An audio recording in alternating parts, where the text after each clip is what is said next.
Halo people sekalian, balik lagi di channel gua pembahasan soal Viking Rise. Namun sepertinya seperti yang kalian rasakan, video gua kebanyakan ya memang kayak tutorial, tapi terkadang daripada sebuah tutorial tapi lebih ke kayak vlog dalam main game. Jadi suka duka gua, apa yang gua alami, pengalaman gua bakalan share ke kalian. Jadi buat kalian yang baru main game seperti ini atau cari game yang serupa, gue jamin ya nggak begitu jauh lah bedanya. Cuman perbedaan di interface dan aturan mainnya saja, tapi triknya hampir mirip dan sama saja. Mari kita mulai sekarang.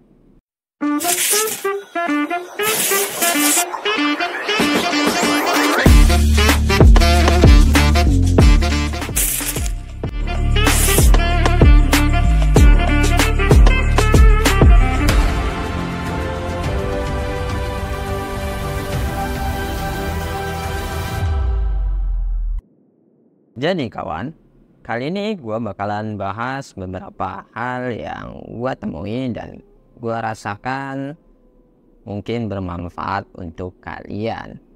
Yang pertama itu adalah yang ada di beast pen atau kandang hewan kita atau kandang tunggangan kita ya mungkin.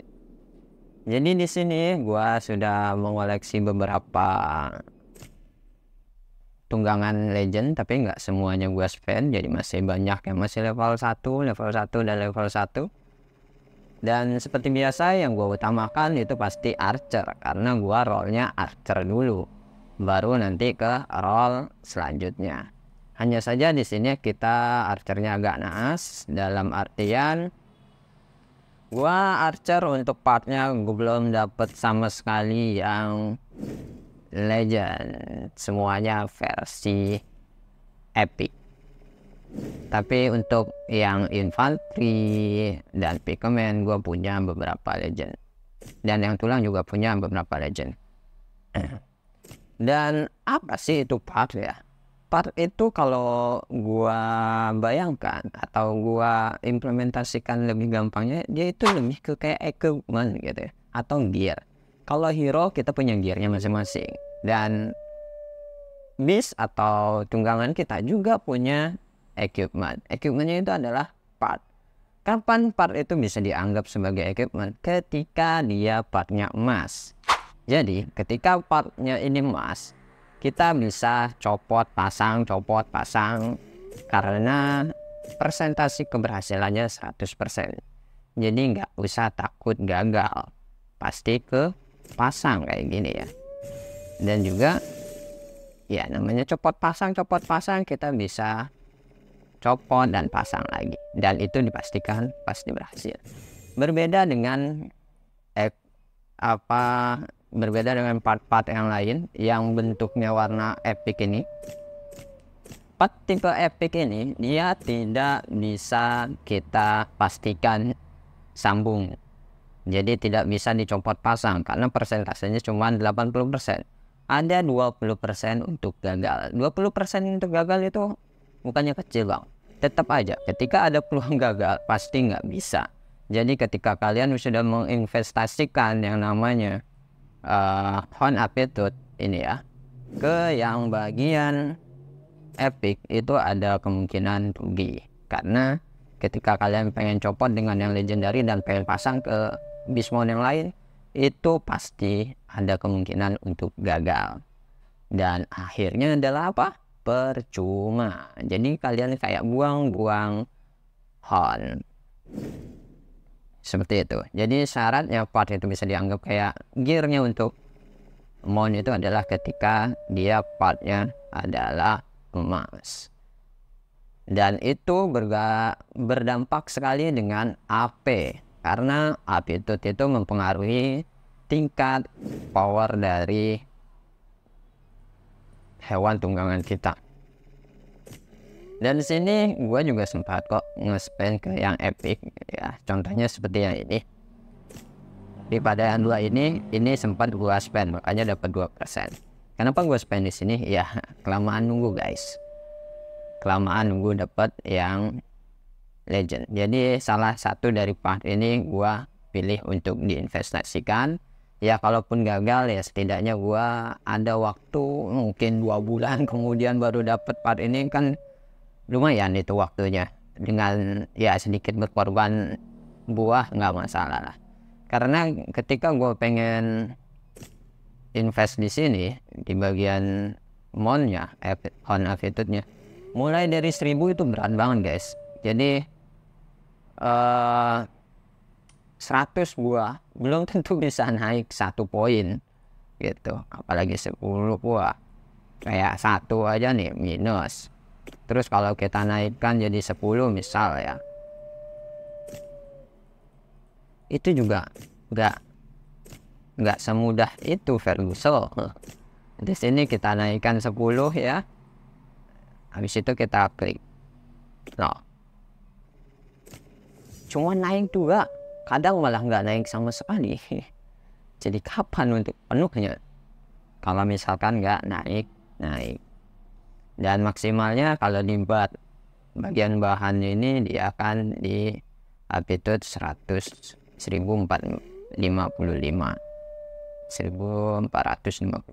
itu masih lama, dan untuk memenuhi sampai ke sana ya sangat mahal.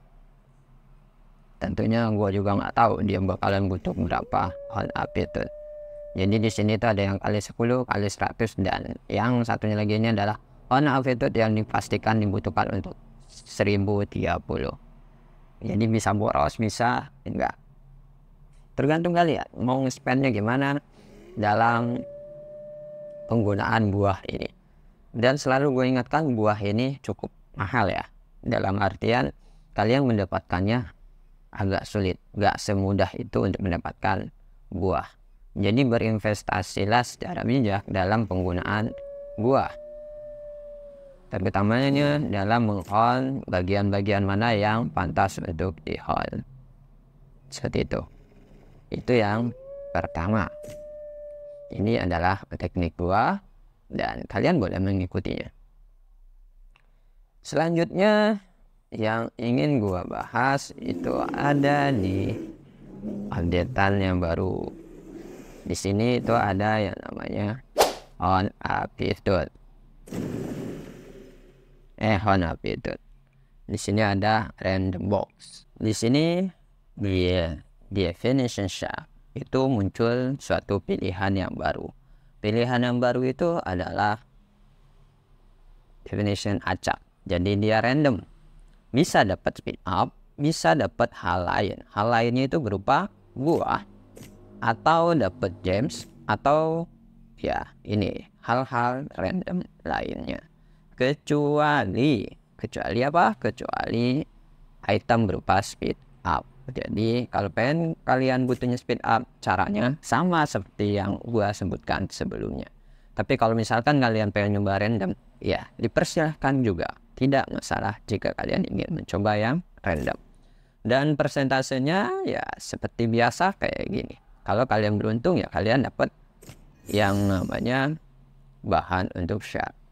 Dan di sini sekarang sudah ada penambahan hal baru. Jadi kita bisa satu-satu atau sekaligus menghabiskan poin yang ada.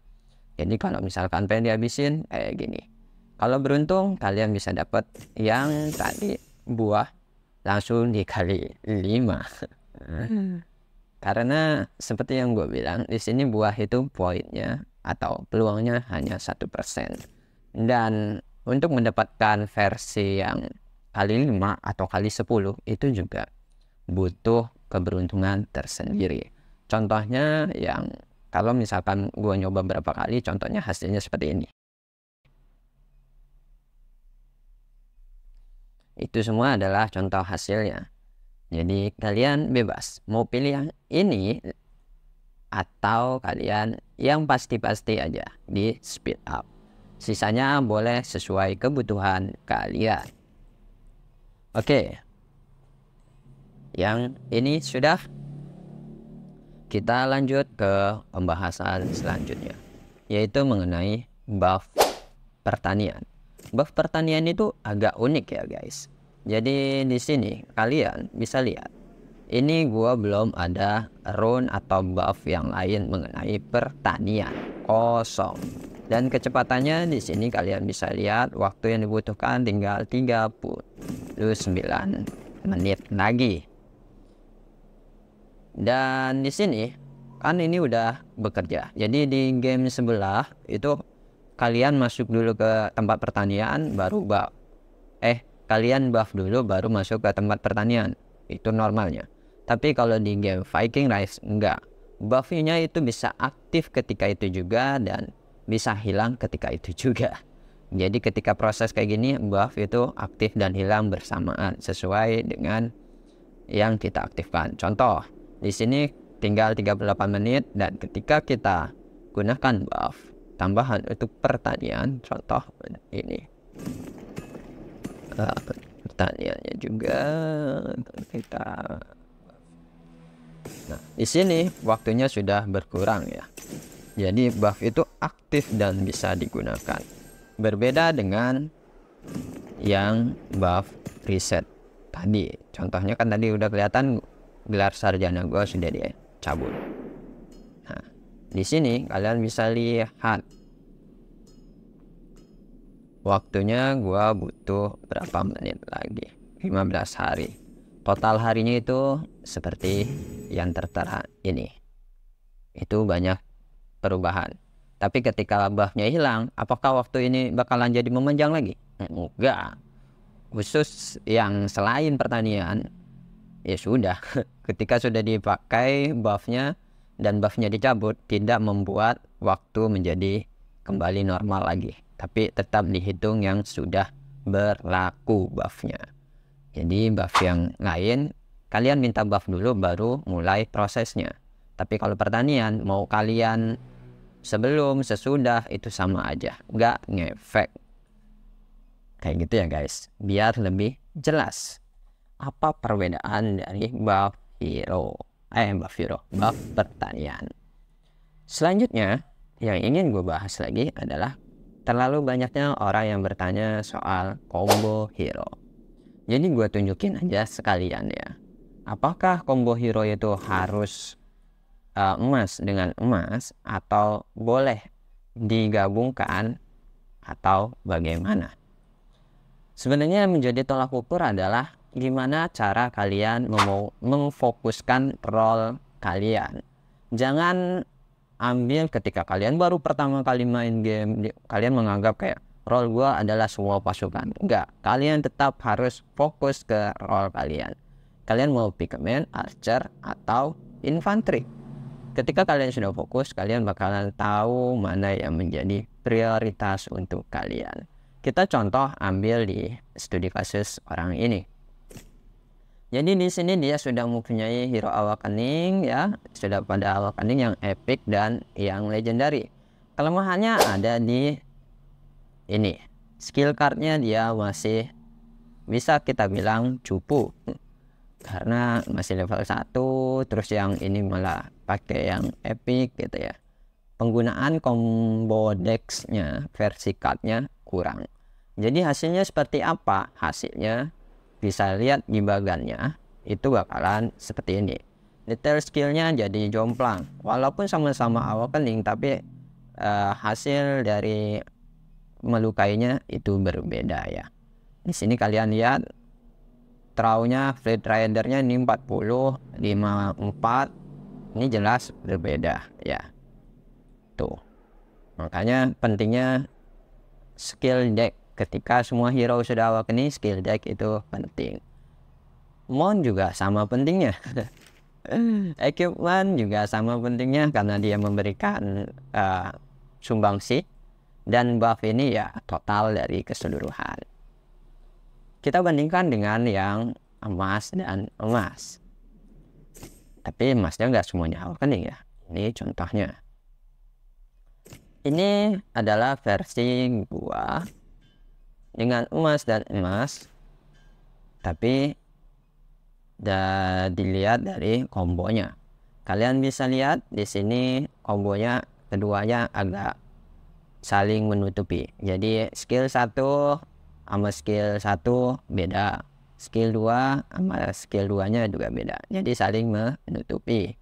Dan di sini skillnya juga sudah bisa kalian lihat hampir full star semua ya, dan level 10 ya. Ini Heracross, karena jujur gua dari awal main game, kalau kalian lihat video-video gua dapetin Heracross ini susah payah ya, maksudnya dapat klaim aja itu susah. Gua baru dapat kemarin, dan ya kenapa bisa langsung bintang 4, karena gua menyimpan namanya skill shot universal, dan itu untuk season 2 sih sebenarnya. Tapi karena skill khusus archer itu ada di season 3, ya sudah pakai aja untuk yang skill season 1 dan untuk maksimalin.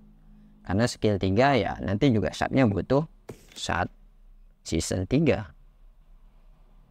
Di sini kita lihat ya, hasilnya seperti itu, dan ini kejomplangannya. Kita lihat ini jomplang, walaupun equipmentnya hampir mirip.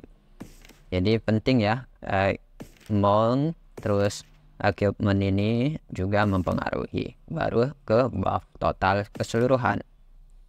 Ini versi emas dan emasnya, dan versi emas dengan epic bisa jadi imbang banget. Itu tergantung dari mana ya, skill decknya. Ini gue buktikan. Jadi skill deck itu mempengaruhi, kalian bisa lihat sendiri. Di sini sama-sama di 150.000, dekat lah, 140.000 150.000 lengkap. Skill keduanya juga sama-sama dekat, yang satunya 160.000, yang satunya 100 Stormman ya. Di Fiery Detonation-nya 54.000 53.000, sama-sama besar hasilnya.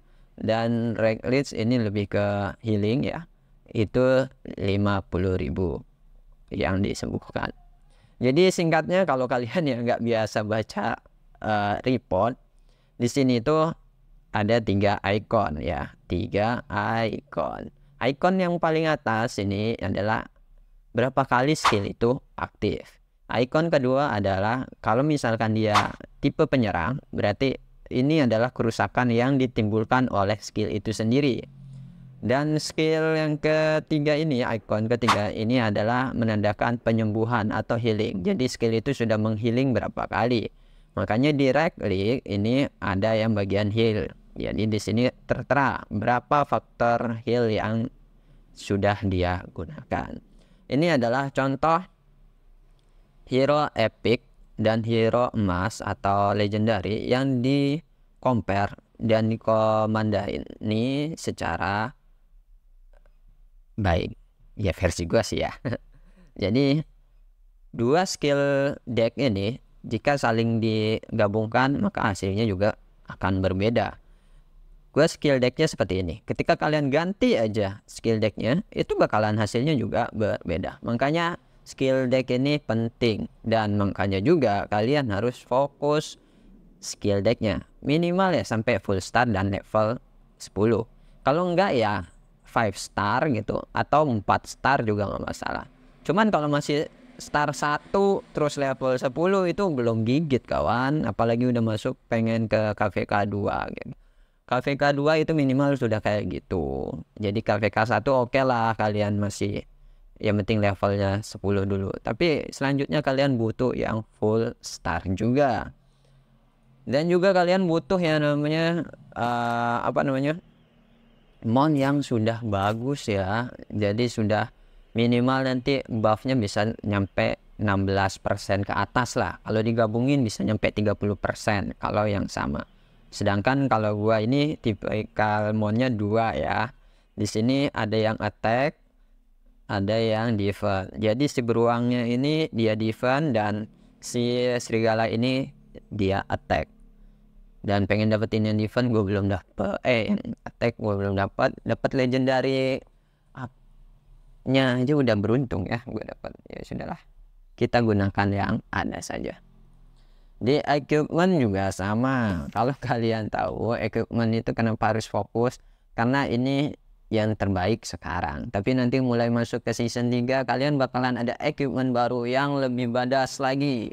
Makanya lebih baik kalian punya equipment beast yang satu set yang sampai emas daripada kalian punya banyak yang masih warna biru dan biru. Jadi ngapain numpukin yang biru yang banyak? Tapi buatlah equipment beast sampai ke batas maksimalnya. Itu equipment beast yang versi mas jelas gitu. Dan buff itu bakalan berpengaruh di sini ya. Di sini kalian bisa lihat buffnya sedikit berbeda daripada yang tadi. Kalau yang tadi itu buffnya bisa di 154%. Tapi kalau di versi emas dan epic itu buffnya cuman di 149%. Ini yang bikin ngaruh atau penutupnya kenapa damage-nya bisa lebih bagus yang ini, yang legendary epic daripada yang legendary dengan legendary. Jadi tidak selamanya ya namanya buff ininya besar bagus itu menghasilkan damage di sini bagus juga, karena namanya skill ini terpengaruh oleh daripada stat tapi dari tingkat skill itu aktif. Jadi skill aktif itu cuman di skill pertama, skill 2 dan seterusnya skill card itu semuanya adalah skill yang pasif. Jadi kalian butuh yang namanya syarat tertentu skill itu aktif. Dan ketika skill itu aktif maka damage-nya dihasilkan juga besar. Tapi kalau stat ini lebih ke serangan dasarnya.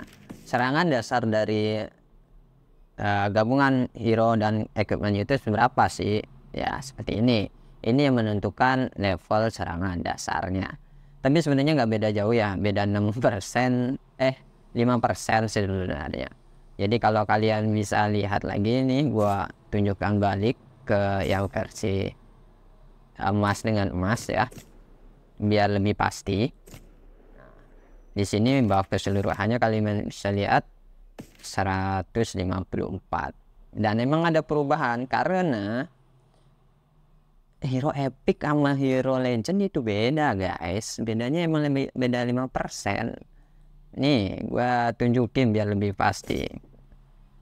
Di sini kalau kalian lihat core-nya ya, core-nya nah tuh tingkatkan 10% ya. Sedangkan kalau di epic tingkatkan 4,5%. Ya pantas bedanya 5%. Karena emang dari core-nya itu berbeda. Makanya stat itu bisa ditutupi dengan apa? Combo skill yang bagus, combo skill yang cocok dengan setiap hero yang kalian punya. Makanya kalian investasikan yang bijak dalam memilih skill yang cocok dengan hero yang kalian gunakan. Jadi yang namanya nanti core-nya kayak gini, stat dan sebagainya, walaupun stat kalian kecil, itu bisa ditutup dengan kombinasi skill kalian yang sudah mumpuni, skill kalian yang sudah bagus. Seperti itu kawan. Oke, gua anggap yang soal hero ini kalian sudah jelas mana yang penting mana yang enggak. Jadi kalian bisa tuh bikin combo kalian sendiri, buktikan sendiri daripada kalian mendengarkan orang lain. Ya buktikan saja sendiri biar kalian lebih yakin dan lebih mantap tentunya. Dan kenapa gue selalu bilang soal archer, karena gue punya role archer utamanya. Ya mungkin nanti gue informasikan soal role infantry karena dia second role gue, baru nanti terakhir di pigment. Gue bukan pemain pigment tapi ya sedikit-sedikit tahu lah. Sisanya kalian bisa tanya ke yang para sepuh saja. Lalu di sini ada hal menarik lagi, yaitu adalah soal season. Jadi kalian buat yang nggak tahu atau yang baru main juga ya, yang baru main dan kenal gue dari video ini misal gitu. Di sini itu ada hero season 1 dan hero season 2 dan seterusnya.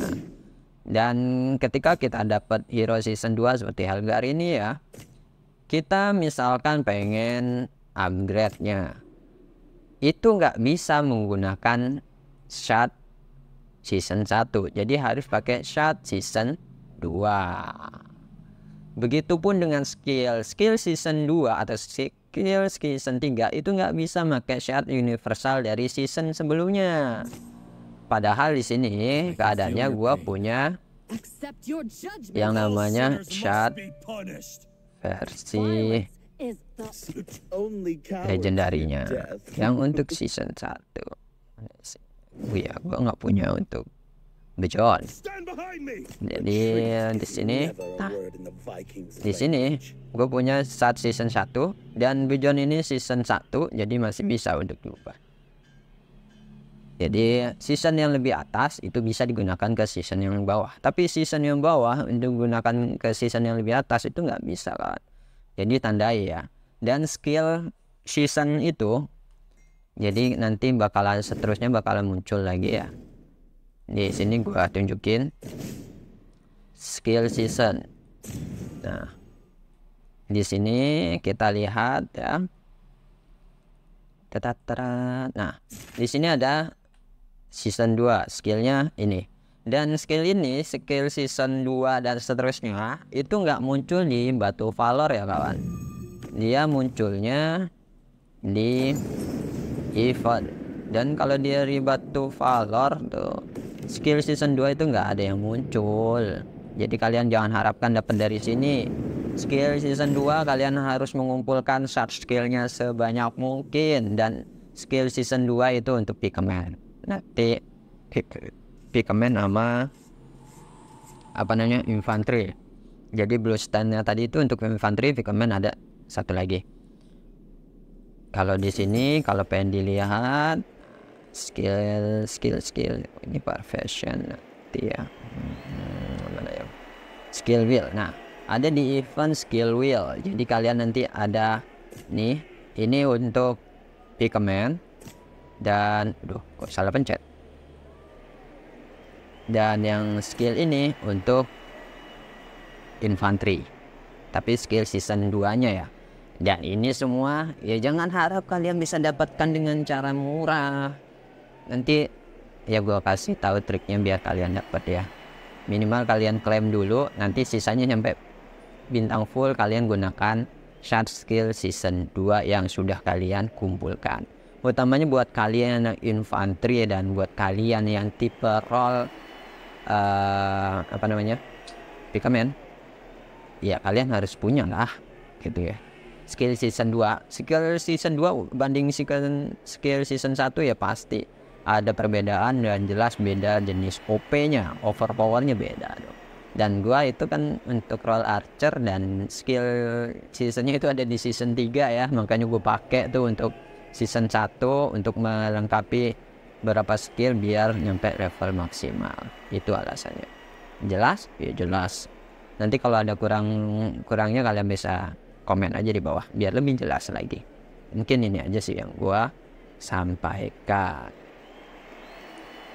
Ya, mungkin daripada lebih panjang lagi gue cukupkan di sini. Kalau misalkan kalian ada pertanyaan tinggalkan di komen, like dan share kepada teman-teman kalian biar pada tahu dalam hal game ini seperti apa sih hal barunya, apa sih yang perlu kalian siapkan, apa saja tata cara investasi yang benar dari awal. Karena permainan seperti ini awal itu menentukan segalanya di akhir. Keputusan kalian akan menentukan apa yang di akhir. Anggap aja ini game sama mencerminkan kehidupan kalian. Di kehidupan nyata orang kaya itu bisa bebas segalanya. Apalagi di negeri kita ini. Yang punya uang bisa bebas. Di game juga sama. Yang punya uang bisa bebas. Tapi kita sudah diberikan kemudahan oleh development. Jadi yang free to play juga bisa bersaing asalkan mau untuk menyiapkan planning dan planningnya. Pilihan mana gitu yang bisa untuk survive terus. Memang kita nggak terbatas uang, tapi kita tidak terbatas untuk menikmati game ini secara baik gitu. Orang yang berkata game itu hanya hiburan pada akhirnya tetap sama. Game itu bukan sekedar hiburan, pasti kalian ingin bersaing juga. Namanya juga game multiplayer ya online, ya jelas kalian pasti pengen menang juga, nggak mungkin mau kalah terus. Oke, itu aja yang bisa gue berikan dan salam Viking. Bye.